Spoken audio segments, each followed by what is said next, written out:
साथियों, मोदी सरकार की एक महत्वाकांक्षी योजना है अग्निपथ। अग्निपथ के माध्यम से वो चाहते हैं कि अग्निवीर नाम से सैनिक टुकड़ी बन जाए, यानी सैनिक भर्ती किए जाएं, जिन्हें 4 साल तक ही, मात्र 4 साल आर्मी में रखा जाए। उसके बाद 3/4 को जबरिया रिटायर कर दिया जाए, 1/4 को पुनः कंटिन्यू किया जाए। हमारे युवा साथी उसका विरोध कर रहे हैं। उनको ये लगता है कि 15 साल की नौकरी होती थी, एक ही प्रयास में अगर हम भर्ती हो गए तो 15 साल कम से कम नौकरी होगी और सभी सुख सुविधाएं इससे बेहतर होती थी, बहुत कुछ होता था। उनको ये लगता है ये 4 साल में हमें जबरिया रिटायर कर देंगे, हमारी ज़िंदगी को यहीं समाप्त कर दे रहे हैं। इसके क्रम में समझाने वाले लोग बहुतेरी तरीके से समझाते हैं। एक तो वर्तमान सत्तारूढ़ दल की सोशल मीडिया टीम, जो उस पार्टी की जो सोशल मीडिया टीम है, आईटी सेल है, उसमें उसके लोग इस पूरे घटनाक्रम को एक सैनिक की भांति समझाने की जगह ये बता रहे हैं कि इससे हिंदू मुस्लिम कैसे किया जा सकता है, गजवा ए हिंद को कैसे समाप्त किया जा सकता है। ये ट्रेंड लोग होंगे, कभी किसी परिस्थिति में घरों से निकलेंगे, मुस्लिमों को मारेंगे।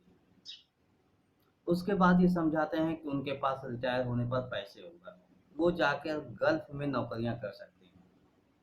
मतलब कैसी कैसी बातें हैं। वो ये अवश्य कहते हैं कि देश में जो गद्दार हैं उनसे ये निपटेंगे।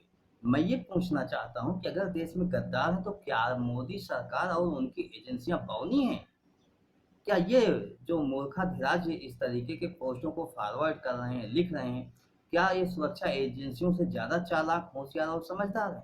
अगर ये हैं तो इसका मतलब वो मोदी सरकार को ये सच्चाई दिख नहीं रही है, और मोदी सरकार को ये सच्चाई दिख नहीं रही है तो क्या वो सरकार अयोग्य है जो ऐसे गद्दारों को नहीं देख पा रही, और ये 2 टके के लोग ऐसे गद्दार देख पा रहे हैं?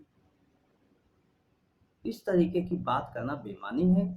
यह ऐसे मूर्ख लोग हैं जो स्वयं 10-20 हज़ार रुपये की नौकरी करते हैं, आईटी सेल में आए जा मूर्खों की तरह मैसेज को फॉरवर्ड करते हैं। कुछ होशियार चंद उसमें लोग हैं जो जनता को चारा बनाने की कोशिश करते हैं, प्रयास करते हैं जनता चारा बनेगी, ऐसे मैसेज फॉरवर्ड करती रहेगी। जहां तक अग्निवीर की बात है, वहां मैं ये कहना चाहूंगा देश के युवाओं को ये समझना चाहिए, बेहतर तरीके से समझना चाहिए कि स्कीम क्या है।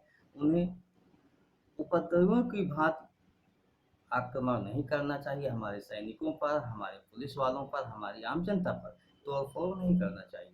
उन्हें अपना विरोध प्रदर्शन अवश्य करना चाहिए, विरोध करना चाहिए इस योजना का, लेकिन इस तरीके से नहीं। और स्कीम की जब बातें आती हैं तो मैं ये कहना चाहता हूँ कि 4 साल की स्कीम के बाद युवाओं को क्या मिलेगा उस पर हम चर्चा नहीं करते। हम इस पर चर्चा करते हैं कि ये 4 साल के सैनिक हमारे देश को क्या देने वाले हैं। क्या इससे देश के जो टैक्स पेयर लोग हैं, जो जनता के टैक्स से सैनिकों के या हमारी सीमाओं की रक्षा होती है, क्या उसमें मजबूती आएगी? पहला सवाल ये हुआ। दूसरा सवाल ये हुआ, जो सबसे बड़ा मेरा सवाल होता है, वो ये है कि 3/4 जब रिटायर होंगे तो कहाँ जाएँगे? मोदी सरकार के लोग कहते हैं कि प्राइवेट कंपनियां, एजेंसियां इन्हें रख लेंगी। मैं सुझाव ये देना चाहता हूँ कि उन्हें केंद्र सरकार कहे कि हम सभी को 100% लोगों को अर्धसैनिक बलों के रूप में रखेंगे। वो उसकी भाजपा की वर्तमान में बहुतेरे राज्यों में सरकारें वहां से प्रस्ताव क्यों नहीं पास करवाती कि ऐसे लोगों को, प्रत्येक लोग को वो संबंधित राज्यों में पुलिस के रूप में भर्ती करेगी? क्यों ऐसा प्रस्ताव नहीं आता है? हम देखते हैं पुलिस बल में ऐसे लोग होते हैं जो फिजिकली फिट नहीं होते हैं, 50, 55, 60 की उम्र में वो 100 मीटर दौड़ नहीं सकते हैं।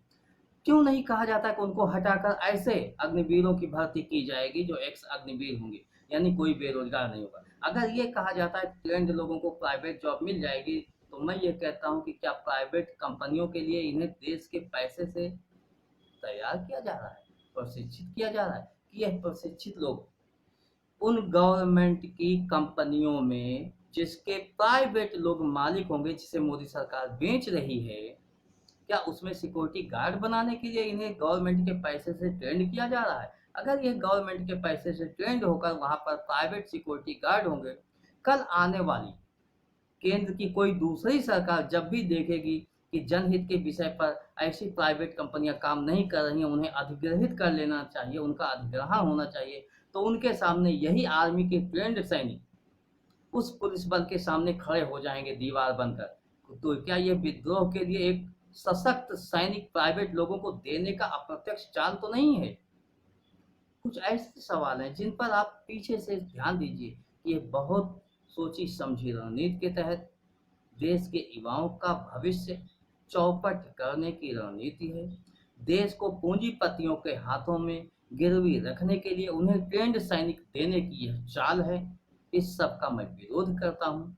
मैं ये चाहता हूँ और केंद्र सरकार से मांग भी करता हूँ कि 1/4 अगर आप आर्मी में रख रहे हो तो 3/4 को केंद्र के अर्धसैनिक बलों के रूप में, राज्यों की पुलिस के रूप में भर्ती करने की व्यवस्था कीजिए कि ऐसे कोई भी व्यक्ति जो अग्निवीर हो चुका होगा, अग्निपथ के रास्ते जा चुका होगा, वह प्राइवेट कंपनियों की ओर रुख नहीं करेगा।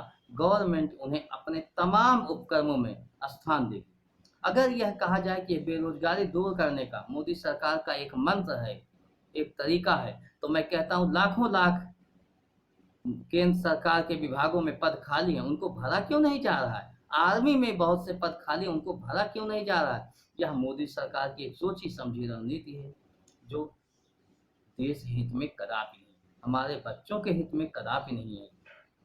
मैं यही गुजारिश करूंगा, अगर इस स्कीम को आपको लागू ही करना है तो कम से कम उम्र 10 साल होनी चाहिए, या 4 साल 5 साल आप रखते हो तो यह आश्वासन दीजिए कि ऐसे अग्निवीर वहां से रिटायर होने के बाद किसी ना किसी गवर्नमेंट की एजेंसी में श्योर जाएंगे।